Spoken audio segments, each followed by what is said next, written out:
नमस्कार, आप देख रहे हैं आज तक। आपके साथ मैं हूं सईद अंसारी। स्वागत है आपका खबरदार में। खबरदार में सबसे पहले खबरों को खबरदार के लेंस से आइए देख लेते हैं कि लगातार तीसरे दिन हमारे देश में 2 लाख से ज्यादा कोरोना पॉजिटिव केस मिले हैं और 1000 से ज्यादा लोगों की मौत हुई हो। सिस्टम हो या इंसान, सभी के हिस्से में ऑक्सीजन कम पड़ रही है। हर रोज कोई ना कोई बुरी खबर हमसे टकरा जाती है, जख्म दे जाती है।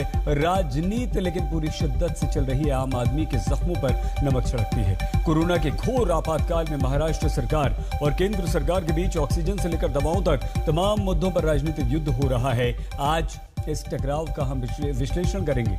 वैसे कोरोना वायरस को हर आयोजन में संक्रमण का एक अवसर नजर आता है।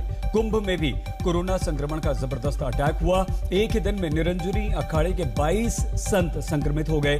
पूरे जनपद में पिछले 24 घंटों में संतों के संक्रमण के मामले 592 सामने आए। कुंभ के आयोजन के बाद से हरिद्वार और उसके आसपास के इलाकों में कोरोना बहुत तेजी से फैल रहा है और ये सब देखते हुए प्रधानमंत्री नरेंद्र मोदी ने आज साधु संतों से अपील की कि अब कुंभ को प्रतीकात्मक ही रखा जाए।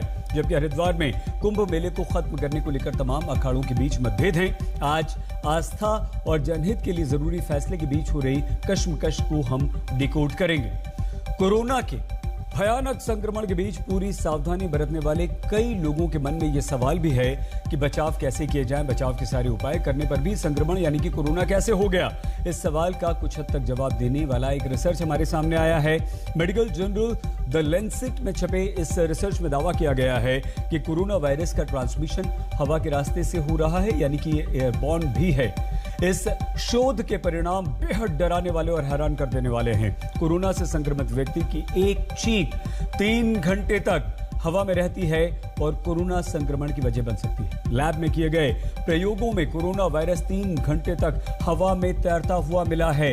ये बेहद खतरनाक है और इस चिंताजनक खबर के क्या मायने, ये आपको थोड़ी देर में विस्तार के साथ हम आपको अवश्य बताएंगे। इसके साथ ही हम आपको ग्राउंड रिपोर्ट भी दिखाएंगे जिसमें कोरोना के भयावह हमले के बीच हेल्थ केयर सिस्टम हमारा हाफ रहा है, उसका दम फूल रहा है और लोग त्राहिमाम कर रहे हैं। लोगों को कोरोना के संक्रमण से लड़ना है, सिस्टम की बेफिक्री से लड़ना है, ऑक्सीजन की कमी से लड़ना है, अंतिम सांस तक मौत से लड़ना है। अपनी जान गंवाने और अपनों को खोने के डर के बीच खड़े आम आदमी की लड़ाई कर कई सारे मोर्चों पर एक साथ चल रही है। आज तक के कैमरे ने जो सच देखा है वो आपको बहुत देर तक चुभने वाला है, डराने वाला है। कोरोना की नई लहर से सरकारें लड़ नहीं पा रही हैं तो वो अब आपस में ही लड़ रही हैं। ऑक्सीजन सप्लाई की बात हो या रेमडेसिविर इंजेक्शन की कमी की बात, इन पर राजनीतिक टकराव हो रहा है। आम आदमी के लिए ये बहुत दूर की कौड़ी है। महाराष्ट्र जैसा राज्य खुला ये आरोप लगा रहा है कि ऑक्सीजन की पर्याप्त सप्लाई हमें नहीं हो रही है। रेमडेसिविर इंजेक्शन पर केंद्र कंट्रोल करके बैठा हुआ है तो केंद्रीय मंत्री ये कह रहे हैं कि ये तो तुच्छ राजनीति है। महाराष्ट्र सरकार नाटक कर रही है, केंद्र हर संभव मदद कर रहा है। अब ये बात आप एकदम से किनारे कर दीजिए कि कौन सच बोल रहा है, कौन झूठ बोल रहा है, महाराष्ट्र या केंद्र, कौन सही है कौन गलत, भूल जाइए इसे। लेकिन ये सामान्य समय बिल्कुल नहीं है, ये याद रखिए। ये बेहद संकट का समय है। तालमेल से काम होना चाहिए, चाहे केंद्र हो राज्य सरकारें हो, लेकिन तालमेल की जगह हमें सरकारों का, हमें राजनीतिक दलों का सिर्फ और सिर्फ टकराव दिखाई दे रहा है।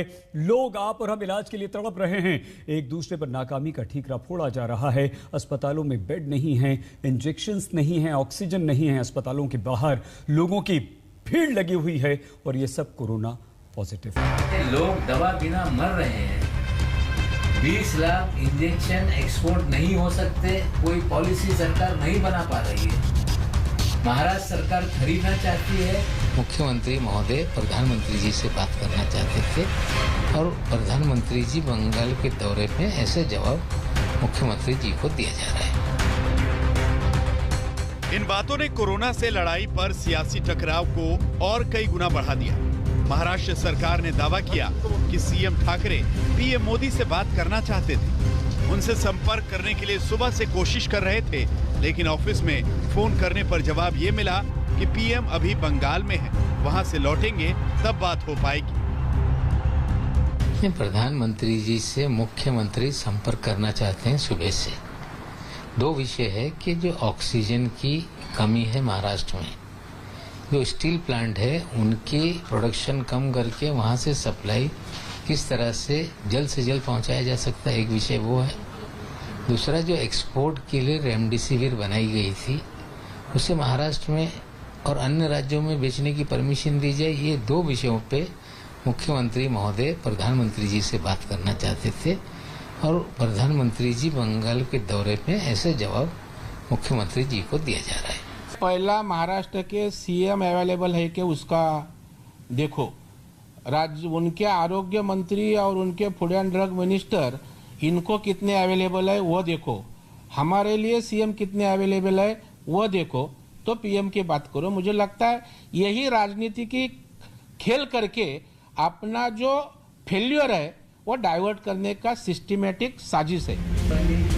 महाराष्ट्र सरकार के आरोपों पर बीजेपी भड़क गई कि वो अपनी नाकामी छिपाने के लिए ऐसी बातें कर रहे हैं और पीएम को बीच में ला रहे हैं। ये नया टकराव ऑक्सीजन की सप्लाई और रेमडेसिविर इंजेक्शन पर हुआ है। इन दो चीजों पर महाराष्ट्र सरकार ने सीधे सीधे केंद्र पर गंभीर आरोप लगाए हैं और ये कहा कि केंद्र सरकार कोरोना से लड़ाई में उनका सहयोग नहीं कर रही।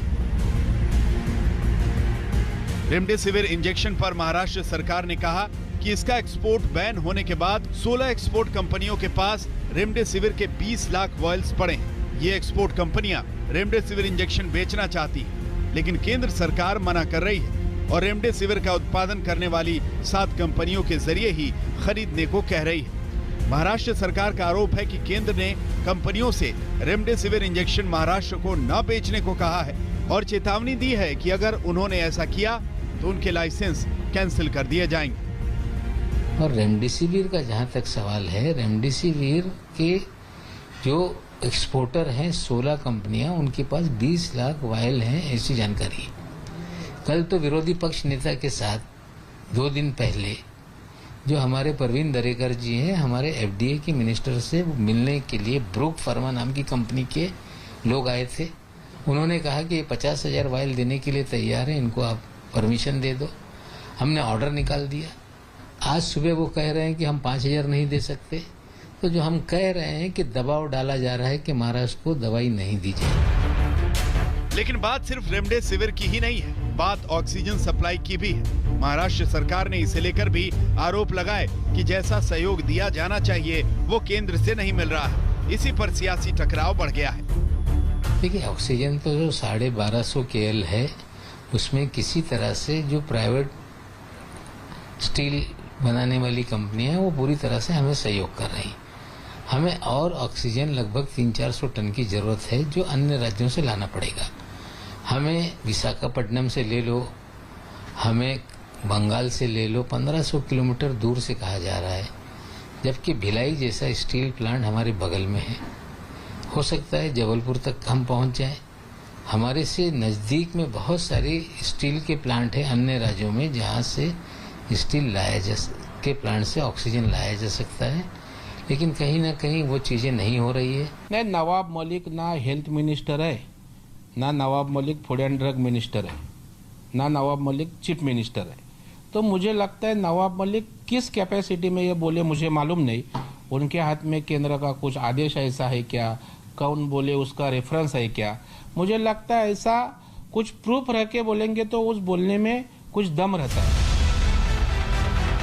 यानी कोरोना से लड़ाई अब सीधे सीधे सियासी लड़ाई बन गई है। महाराष्ट्र सरकार के आरोपों पर केंद्र सरकार ने भी तीखा पलटवार किया। रेल मंत्री पीयूष गोयल सीएम ठाकरे पर बरस पड़े। ये देखकर दुख होता है कि ऑक्सीजन पर भी नाटक हो रहा है। सभी के हित देखकर सरकार ज्यादा से ज्यादा ऑक्सीजन उत्पादन करने को कह रही है। 110% क्षमता के साथ उत्पादन हो रहा है। महाराष्ट्र को सबसे ज्यादा ऑक्सीजन मिल रही है और केंद्र सरकार हर संभव तरीके से मदद करने के लिए राज्य सरकार के संपर्क में है। गोयल ने कहा कि इस संकट में केंद्र और राज्य को तालमेल के साथ काम करना चाहिए, लेकिन इस तरह की तुच्छ राजनीति देखकर हैरानी होती है। हालांकि ऑक्सीजन और रेमडेसिविर इंजेक्शन की किल्लत पर इस राजनीति और तीखेवार पलटवार के बीच एक अच्छी बात यह रही कि स्वास्थ्य मंत्री हर्षवर्धन ने बताया कि उन्होंने सीएम ठाकरे से बात की है और किसी मेडिकल सपोर्ट की कोई कमी न होने देने का भरोसा दिया है। मुंबई से विद्या के साथ आज तक ब्यूरो। जब संकट इतना बड़ा है, हर तरफ निराशा है, उम्मीदें कमजोर पड़ रही हैं, उस समय में ऐसा टकराव निराशा और हताशा को और ज्यादा बढ़ा देता है। यह समय सामूहिक लड़ाई का है, एक एक जान बचाने की जद्दोजहद है। प्रधानमंत्री नरेंद्र मोदी ने आज अलग अलग मंत्रालयों के बड़े बड़े ऑफिसर्स के साथ एक बहुत बड़ी मीटिंग की है, जिसमें आज की स्थिति की समीक्षा की गई है। वैक्सीनेशन पर इस मीटिंग में बात हुई है। इसमें उन शिकायतों पर भी बात हुई है जो देश के अलग अलग शहरों से लगातार आ रही हैं कि कहीं ऑक्सीजन की कमी है तो कहीं दवाइयां कम पड़ रही हैं, कहीं बेड्स नहीं है तो कहीं दूसरे मेडिकल सपोर्ट सिस्टम की सख्त जरूरत है।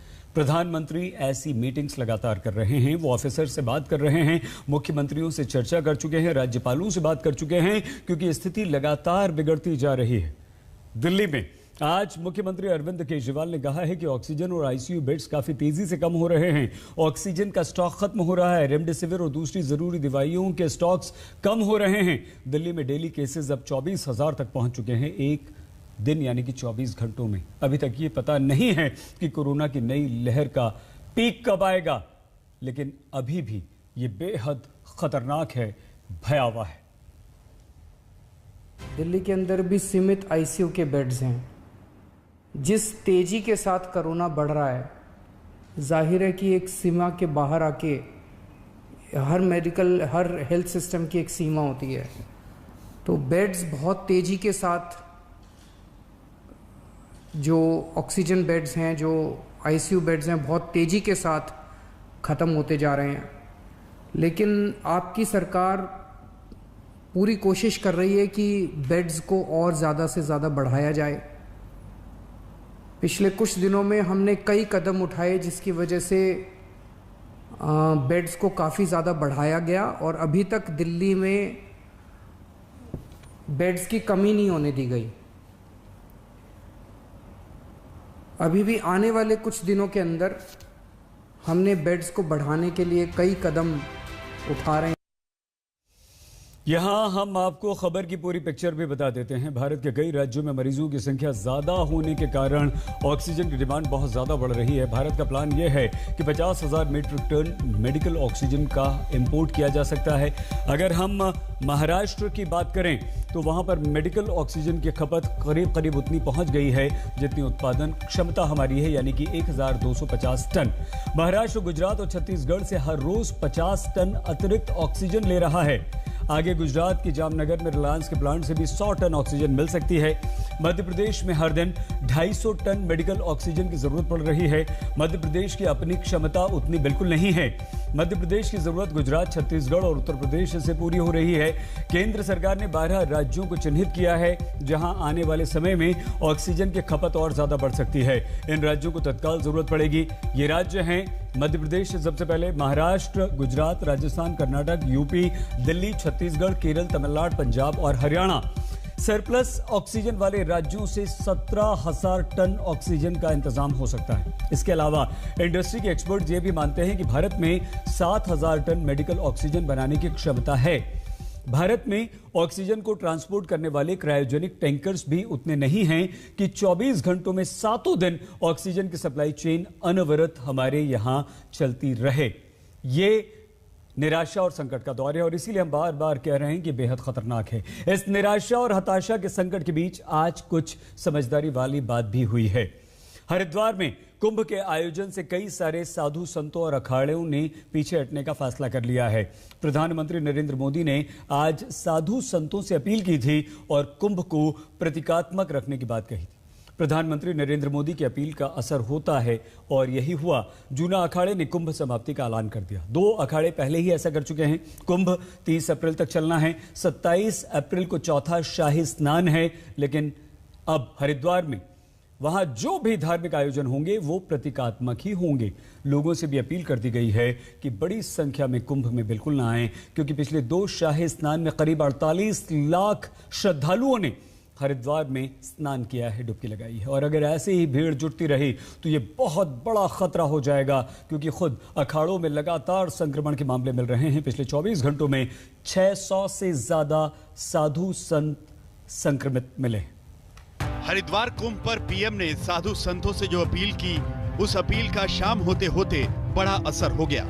जूना अखाड़े ने ऐलान कर दिया कि वो अपनी तरफ से समय से पहले ही विसर्जन कर रहे हैं और कुंभ मेला खत्म कर रहे हैं। जूना अखाड़े के कुंभ मेले का विसर्जन हो गया है। अन्य संत भी एक मत हो रहे हैं और विशेषकर जिन संतों के स्नान अब होने हैं वे भी अल्प संख्या में अथवा प्रतीकात्मक स्नान करेंगे। आदरणीय प्रधानमंत्री जी के आह्वान पर संपूर्ण देश एकमत है।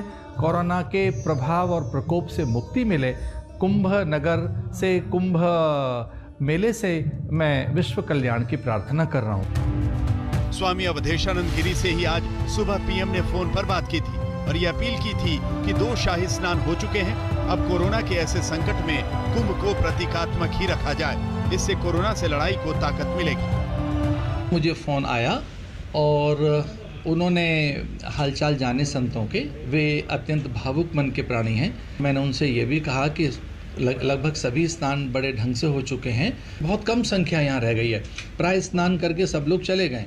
हाँ, बैरागियों के स्नान की बात है तो उनके स्नान के प्रति हम बहुत सम्मान से भरे हुए हैं, बैरागियों का स्नान होना चाहिए।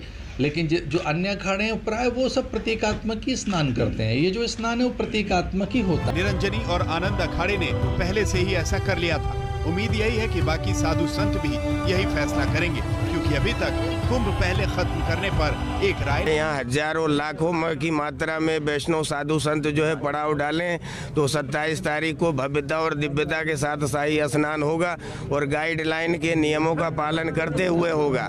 लेकिन माफी नहीं मांगते तब क्या करेंगे? माफी नहीं मांगेंगे तो उसका जो है जवाबदार हरिगिरी और नरेंद्र गिरी जी हैं और जरूरत पड़ेगा तो हम लोग जो है उनसे अलग हो जाए। हरिद्वार में कुंभ मेले की तारीख 30 अप्रैल तक है। दावा यही है कि अब भी जिन्होंने कुंभ समाप्त होने का ऐलान नहीं किया वो बाकी बचे साधु संत भी आयोजन को प्रतीकात्मक ही रखेंगे, क्योंकि इस बार की कोरोना लहर से खतरा बढ़ा है। खुद साधु संत भी कोरोना संक्रमित हुए हैं। 50 से ज्यादा साधु संतों में संक्रमण मिला है। एक अखाड़े के महामंडलेश्वर की कोरोना से मौत भी हो चुकी है। इससे भी बड़ा खतरा ये है कि जो लाखों लोग कुंभ में स्नान करके अपने घरों को लौटे हैं या लौट रहे हैं, उनसे संक्रमण और फैलाने से कोई इनकार नहीं कर सकता। हरिद्वार कुंभ में 1-2 लाख नहीं बल्कि पिछले 2 शाही स्नान में करीब 48 लाख से ज्यादा लोगों ने डुबकी लगाई है। इसीलिए एमपी और गुजरात जैसे कई राज्यों में इन लोगों को क्वारंटीन करने की गाइडलाइन भी जारी कर रखी है। आज तक ब्यूरो। कुंभ पर बड़े फैसले के बाद जूना अखाड़ा के महामंडलेश्वर आचार्य स्वामी अवधेशानंद गिरी जी महाराज से हमने अब से बस कुछ ही देर पहले इस संबंध में बातचीत की है। जूना अखाड़ा के महामंडलेश्वर स्वामी अवधेशानंद गिरी जी ने अब कुंभ प्रतीकात्मक करने की घोषणा कर दी है। प्रधानमंत्री नरेंद्र मोदी से बातचीत करने के बाद स्वामी जी स्वयं इस वक्त हमारे साथ उपस्थित हैं। बहुत धन्यवाद स्वामी जी, प्रणाम आपको और आज तक से चर्चा करने के लिए आपका धन्यवाद। क्या आपने फैसला किया है, क्या आपने घोषणा की है, वो देश के लोगों को, देश की जनता को आप स्वयं बताइए। भारत की समस्त संतानें एक प्रकार से हमारी आराध्य ही हैं। हम भारत माता के उपासक हैं। भारत की कालजयी, मृत्युंजयी सनातन संस्कृति, उसके संस्कार, सभ्यता और उसकी संवेदनाएं प्रत्येक प्राणी में परमात्मा को देखने के अभ्यासी हैं। माननीय प्रधानमंत्री जी ने प्रातःकाल मुझसे फोन पे चर्चा की। आदरणीय गृह मंत्री अमित शाह जी से मेरी फोन पे चर्चा हुई। माननीय प्रधानमंत्री जी ये जानना चाह रहे थे कि संतों के कैसे समाचार हैं, उनका स्वास्थ्य कैसा है, मेला किस दिशा में चल रहा है। मैंने उन्हें अवगत कराया कि हमारे 3 स्नान सकुशल संपन्न हो गए हैं। शिवरात्रि का, सोमवती अमावस्या का, वैशाखी का। मात्र एक स्नान रहता है जिसमें प्राय सन्यासी प्रतीकात्मक रूप से जाते हैं, लेकिन कोरोना महामारी के कारण बड़ी आशंकाएं, असमंजस की स्थिति अथवा लोगों में किंचित भय और इस प्रकार की भी आशंका कि कोरोना का प्रभाव अथवा उसका प्रहार कहीं प्रचंड तो नहीं होगा। इन सब बातों को ध्यान में रखते हुए माननीय प्रधानमंत्री जी, जो इस देश के एक सबल शासक हैं, कुशल प्रशासक हैं और एक समर्पित उपासक भी हैं, उनके आह्वान का ध्यान करते हुए हम लाखों नागा साधु सन्यासियों ने और विशेषकर लगभग 70-80% सन्यासी हमारे साथ हैं, उन सब सन्यासियों ने मिलकर, सब महापुरुषों ने मिलकर, विशेषकर श्री पंचदशनाम जूना अखाड़ा के सब विशिष्ट पदाधिकारियों ने मिलकर निर्णय लिया कि जिन देवताओं का हमने आह्वान किया था उनका विसर्जन करना चाहिए।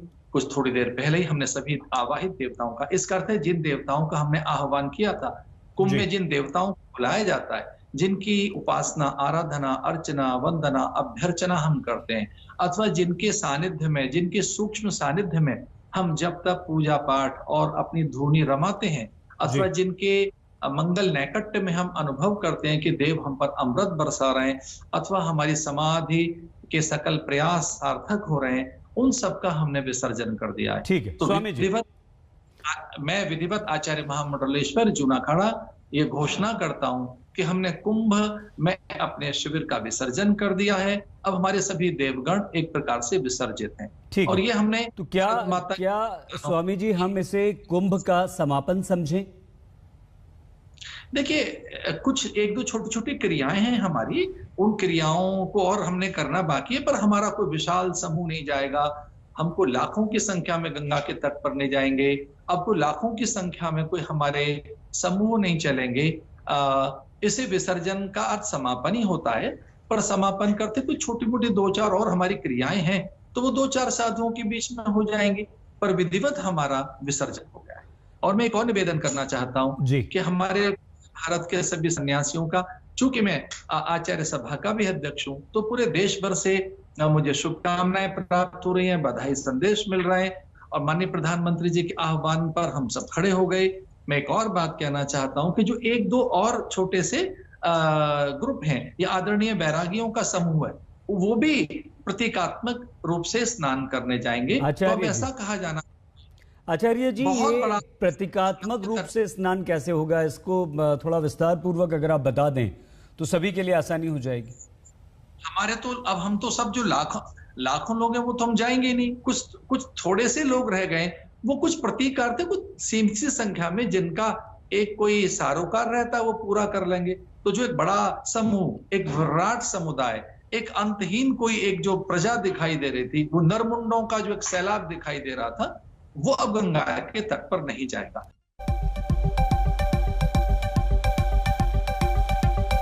खबरदार में अब हम बात करेंगे कोरोना के संक्रमण चक्र और इन्फेक्शन की। पिछले 45 दिन में कोरोना की रफ्तार बहुत तेज हो गई है। दावा यह किया जा रहा है कि कोरोना का नया स्ट्रेन बहुत ज्यादा खतरनाक है, शक्तिशाली है।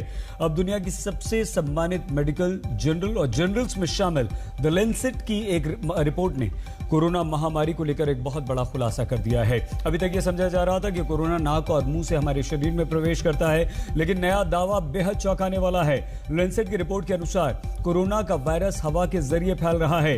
रिपोर्ट में वायरस के बहुत तेजी से फैलने का सबसे बड़ा कारण हवा में ट्रांसमिशन को बताया जा रहा है। वैज्ञानिकों ने कहा है कि जितनी जल्द हम हवा के जरिए कोरोना को फैलने की सच्चाई को स्वीकार कर लेंगे, प्रभावी कदम उठाएंगे, उतनी ही जल्दी कोरोना की जंग से हमारा पलड़ा जो है वो भारी रहेगा। हवा में कोरोना फैल रहा है, तो हवा से कोरोना फैलने की पड़ताल करती हमारी ये एक्सक्लूसिव रिपोर्ट भी देखिए। आपको बहुत लोग ऐसे मिलेंगे जो बताएंगे कि तमाम एहतियात के बावजूद पता नहीं कैसे वो कोरोना के शिकार बन गए। बचाव के सारे उपाय तो किए थे, लेकिन फिर भी कोरोना का संक्रमण कब और कहां लगा, इसकी ठीक जानकारी नहीं होती। बात पर वैज्ञानिक लगातार काम कर रहे हैं और अब इसके पक्के सबूत मिल रहे हैं कि कोरोना सिर्फ हाथ मिलाने और सामाजिक दूरी का पालन न करने से ही नहीं फैलता, बल्कि वायरस हवा से भी फैलता है। ये हवा में देर तक तैरता रहता है। अपनी चौंकाने वाली रिपोर्ट में मेडिकल जर्नल द लैंसेट ने दावा किया है कि कोरोना वायरस का ट्रांसमिशन हवा के रास्ते से हो रहा है। इस शोध के नतीजे हैरान करने वाले हैं। सबसे पहले इस रिपोर्ट को समझिए। इसमें बताया गया है कि हवा ट्रांसमिशन का जरिया बनती दिख रही है। अगर संक्रमित व्यक्ति सांस छोड़ता है, चिल्लाता है, गाना गाता है, छींकता है या खांसता है, तो हवा में सांस लेने वाला दूसरा व्यक्ति भी संक्रमित हो सकता है। एक दूसरे से सटे कमरे में सो रहे लोगों के बीच ये ट्रांसमिशन देखा गया, जबकि ये लोग एक दूसरे के कमरे में नहीं गए थे। स्टडी के मुताबिक ऐसा होना हवा के जरिए ही संभव है। कोविड-19 मरीजों वाले अस्पतालों के एयर फिल्टर और बिल्डिंग डक्ट्स में भी वायरस पाया गया और ये केवल हवा के जरिए ही वहां पहुंच सकता है। वो स्वास्थ्य कर्मी जो ड्रॉपलेट्स से बचाव के लिए पीपी किट पहनते थे, वो भी संक्रमण का शिकार हुए। ऐसा सिर्फ एरोसोल एक्सपोजर से ही हो सकता है। लैंसेट की ये रिपोर्ट चौंकाने वाली है। लैंसेट की स्टडी में कहा गया है कि कोरोना वायरस हवा में से फैलता है। लेकिन अगर ये ड्रॉपलेट्स के थ्रू फैल रहा है तो जो स्वास्थ्यकर्मी पीपी किट से लैस यहाँ पेशेंट्स का ध्यान रखते हैं, ये उनमें नहीं फैलना चाहिए था। क्या इसका कारण एयर वेंटिलेशन अस्पतालों की है? अध्ययन में ये भी कहा गया कि उन्हें ऐसा कोई भी पुख्ता सबूत नहीं दिखा सामने जो इस दावे को खारिज करे कि कोरोना वायरस हवा से नहीं फैल सकता है। विशेषज्ञों का दावा है कि लैब में किए गए एक्सपेरिमेंट्स में वायरस 3 घंटे तक हवा में तैरता हुआ मिला। पिंजरे में बंद जानवर तक कोरोना से संक्रमित हुए, उन तक संक्रमण हवा के जरिए पहुंचा। रिसर्चर ने अपनी रिपोर्ट में पिछले साल अमेरिका के स्कैगेट कॉयर इवेंट का खास तौर पर जिक्र किया है, जिसमें वायरस एक संक्रमित व्यक्ति से 53 लोगों में फैल गया था। वैज्ञानिकों ने साबित किया कि ऐसी घटनाओं में वायरस नजदीकी संपर्क या किसी सतह को छूने से नहीं बल्कि हवा के जरिए फैला। लांसेट जर्नल में छपी इस रिपोर्ट को अमेरिका, कनाडा और ब्रिटेन में 6 एक्सपर्ट्स के पैनल ने मिलकर तैयार किया। मोटे तौर पर यह समझ लीजिए कि अगर यह रिपोर्ट आगे और सटीक होती है तो दुनिया भर में कोरोना वायरस से बचाव की रणनीति बदलनी होगी। हवा में वायरस के फैलने की बात को ध्यान में रखकर बचाव की रणनीति बनाने की जरूरत है। लोग single mask, single surgical flimsy mask पहन के घूमते हैं, लोग कपड़े के मास्क पहन के घूमते हैं, बट वो कपड़े के मास्क में भी ओनली 40% सेफ्टी है। 40%, फिर भी 60% चांस है कि वायरस ट्रांसमिशन हो सकता है। और आपने सुना ही होगा, अब तो ये भी सोचा जा रहा है कि ड्रॉपलेट ट्रांसमिशन नहीं है, शायद ये एयरबोर्न ट्रांसमिशन है, जो कि एक कमरे में आप 10 फीट दूर भी बैठे रहो तो आपको ट्रांसमिशन हो सकता है। तो जो हम डबल मास्किंग कहते हैं वो बड़ा सिंपल तरीका है। ये जो सर्जिकल डिस्पोजेबल मास्क आता है, ये 1 रुपए से 1.5 रुपए का आता है और ये रोज फेंका भी जा सकता है। इसको अगर आप ऊपर लगाएं और इसको सेफली लगा के अगर इसके ऊपर आप कपड़े का मास्क लगा दें तो आपकी ट्रांसमिशन प्रैक्टिकली 95% तक रुक सकती है अगर दोनों लोग डबल पहने। फ्लोरिडा अटलांटिक यूनिवर्सिटी के एक शोध के मुताबिक खांसने पर भारी ड्रॉपलेट तो जमीन पर आते हैं, लेकिन बेहद छोटे कण हवा में तैरते रहते हैं। खांसते हुए हवा में 3 फीट तक कणों के पहुंचने में 2 सेकंड का वक्त लगता है। 12 सेकंड में ये 6 फीट की दूरी तय कर लेते हैं और 41 सेकंड में 9 फीट तक पहुंच जाते हैं। अब इस शोध में द लैंसेट में छपे नए रिसर्च की बात को भी जोड़ देते हैं। लैंसेट वाले नए रिसर्च ने दावा किया है ऐसे छोटे कण 1 से 3 सेकंड तक हवा में सक्रिय रहते हैं। काफी दूर तक तैर सकते हैं। एक बंद कमरे में स्पेशली जहाँ पे वेंटिलेशन नहीं है, वो काफी दूर तक किसी भी इंसान को इन्फेक्ट कर सकते हैं, चाहे वो 2 मीटर हो, चाहे 4 मीटर हो, चाहे 6 मीटर हो। ये कैसे पता लगा? ये 1 साल पहले ही मालूम था मुझे, तो मतलब मेरे को कोई सरप्राइज नहीं हुआ। ये जो आर्टिकल आया है, जो इन्होंने पब्लिश किए, सारे जो शोध है ये ऑलरेडी पब्लिश हो चुके हैं और ये कहीं ना कहीं एक्सेप्टेंस नहीं, साइंटिस्ट ने एक्सेप्ट ही नहीं किया था। सबसे हम बात कर रहे हैं तो WHO वर्ल्ड हेल्थ ऑर्गेनाइजेशन ने काफी भ्रमित किया है पूरी दुनिया को, और ये इसका एक पार्ट है। सवाल उठता है कि इससे बचाव कैसे होगा। एक्सपर्ट्स की माने तो मास्क लगाने से 80% तक खतरे को टाला जा सकता है। इसलिए फिलहाल मास्क से बड़ा कोई और सुरक्षा कवच नहीं। इतना तय है कि अगर इस रिसर्च पर WHO की मुहर लग गई तो कोरोना प्रोटोकॉल में भारी बदलाव आएगा। हालांकि WHO इससे पहले हवा से वायरस के फैलने की दलील को खारिज करता रहा है। लैंसेट की स्टडी में ये सीधे तौर से कहा गया है कि क्योंकि एयरबोर्न ट्रांसमिशन साबित करना मुश्किल है, इसका मतलब ये नहीं कि ऐसा नहीं हो सकता है। काफ़ी ऐसे एविडेंसेस प्रेजेंट किए गए हैं जहां पर इंडोर सेटिंग में एयर फिल्ट्रेशन डक्ट से या फिर एरोसोल स्प्रेड होने से कोविड-19 इन्फेक्शन फैलता है। ऐसी जांच लैंसेट की स्टडी में सामने आई है। इसका मतलब ये कि क्योंकि वायरस हवा में नहीं दिखाई दे रहा है, इसका मतलब ये नहीं है कि वो हवा से नहीं फैल रहा है। और मास्क लगाना, अंदर कमरों में ज़्यादा कम टाइम स्पेंड करना और ऐसी कई चीज़ें हैं जहां पर विशेषज्ञ ध्यान देने को इस वक्त कह रहे हैं। मिलन शर्मा के साथ आज तक ब्यूरो। कोरोना के बढ़ते संक्रमण चक्र और इलाज के दौरान अस्पतालों में लापरवाही के दावों के बीच अब सवाल ये उठने लगे हैं कि क्या 1 साल बाद भी कोरोना से लड़ने के लिए हमारी तैयारियां कम रह गई हैं? क्या अस्पतालों की दशा सुधारने को लेकर तेजी से काम हम नहीं कर पाए हैं? मरीजों और उनके रिश्तेदारों की आवाज सुनेंगे तो आपको हर सवाल का जवाब अपने आप मिल जाएगा। किसी भी नेता की बातों पर विश्वास मत कीजिए। गुजरात में अहमदाबाद, राजकोट, वडोदरा और सूरत सबसे ज्यादा प्रभावित हुए। सूरत में हालात चिंताजनक बने हुए हैं। अस्पतालों के बाहर एम्बुलेंस की लाइन लगी हुई है। मरीजों की संख्या इतनी ज्यादा है कि कई बार स्ट्रेचर के बिना ही उन्हें उठाकर ले जाया जा रहा है। किसी के पिता, किसी की मां, किसी का बेटा, किसी का भाई, किसी की पत्नी, किसी की बहन, संक्रमण की चपेट में तमाम परिवार हैं। सूरत के सिविल अस्पताल में 80 साल की मां अपने मृत बेटे के आखिरी दर्शन के लिए अस्पताल आई हैं। लक्षण तो कुछ नहीं, उसको सांस लेने में दिक्कत हो रही थी। उनको लाया गया, शाम को भर्ती किए और सुबह एक्सपायर हो गए। रेमडेसिविर इंजेक्शन को लेकर भी बहुत शिकायतें मिल रही हैं। लोगों का आरोप है कि इंजेक्शन ब्लैक में मिल रहा है। कीमत 10,000 रुपए तक है। यहाँ पे मिलती है, ठीक है। वो जो ब्लैक में बेच रहे, जिसकी मजबूरी है कोई नहीं बोले को लेके आ जाएगा। पर ब्लैक में कहाँ से रही है, उनको कहाँ से मिल रही है ब्लैक में? जो इनको नहीं मिले उनको क्यों मिल रही है ब्लैक के अंदर? नहीं, किसी को 4 डोज चाहिए, किसी को 6 डोज चाहिए, किसी को 8 डोज चाहिए। डॉक्टर की रिकमेंडेशन है, पर्ची है। यहाँ इस सूरत सिविल अस्पताल के केंद्र पर आते हैं इस उम्मीद में कि यहाँ इंजेक्शन मिल जाएगा। जो खुशकिस्मत होते हैं उनमें से कुछ को मिल जाता है, लेकिन इंतजार कितना लंबा है। ये पीछे खड़े लोग हाथों में कागज लेके खड़े हैं कि आखिर कब मिलेगा। आज सुबह से कह रहे हैं कि आज नहीं मिला है, स्टॉक खत्म हो गया है।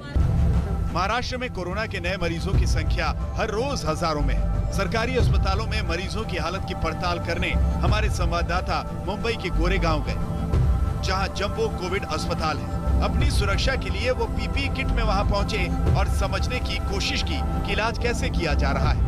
मरीजों ने उनसे बात की और अस्पताल का रिपोर्ट कार्ड सामने रखा। बहुत अच्छी सुविधाएं हैं, 5 स्टार होटल जैसी सुविधा यहाँ पर आपको मिल रही है। मुंबई के अलग अलग कोविड अस्पतालों में doctors, consultants, nurses, doctors, ward boys को सलाम है। इस पीपीई किट में 6-6 घंटे इस तरीके से काम करना बिल्कुल भी आसान नहीं है। कोरोना के महासंकट के बीच चुनाव भी चल रहे हैं। कुछ दिन पहले तक जो फोकस बंगाल की राजनीति पर टिका हुआ था वो कोरोना पर अब शिफ्ट हो चुका है, लेकिन चुनावी प्रक्रिया भी चल रही है। आज पश्चिम बंगाल में 5वें चरण का मतदान हुआ। शाम 5 बजे तक 78.36% मतदाताओं ने वोट डाल दिए। वहीं वोटिंग के बीच प्रधानमंत्री नरेंद्र मोदी ने 6ठे चरण के लिए चुनाव प्रचार भी किया। आज प्रधानमंत्री नरेंद्र मोदी आसनसोल में थे। प्रधानमंत्री ने मुख्यमंत्री ममता बनर्जी पर जमकर निशाना साधा और कहा कि ममता के राज में पलायन जोरों पर है, माफिया का राज है। दीदी ने बीते 10 सालों में विकास के नाम पर आपके साथ विश्वासघात किया है।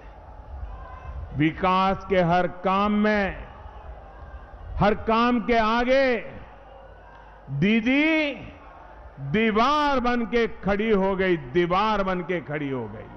केंद्र सरकार ने किसानों के बैंक खातों में सीधे पैसे ट्रांसफर करने शुरू किए तो दीदी ने इससे भी किसानों को वंचित रख दिया। साथियों, बंगाल को विकास रोकने वाली नहीं, डबल इंजन की सरकार चाहिए, डबल इंजन की सरकार। नमस्कार, मैं हूं अंजना ओम कश्यप। हमें उम्मीद है ये वीडियो आपको पसंद आया होगा। लेटेस्ट खबरों के लिए यूं ही देखते रहिए आज तक और इस वीडियो के पसंद आने पर लाइक, शेयर एंड सब्सक्राइब करना ना भूलें।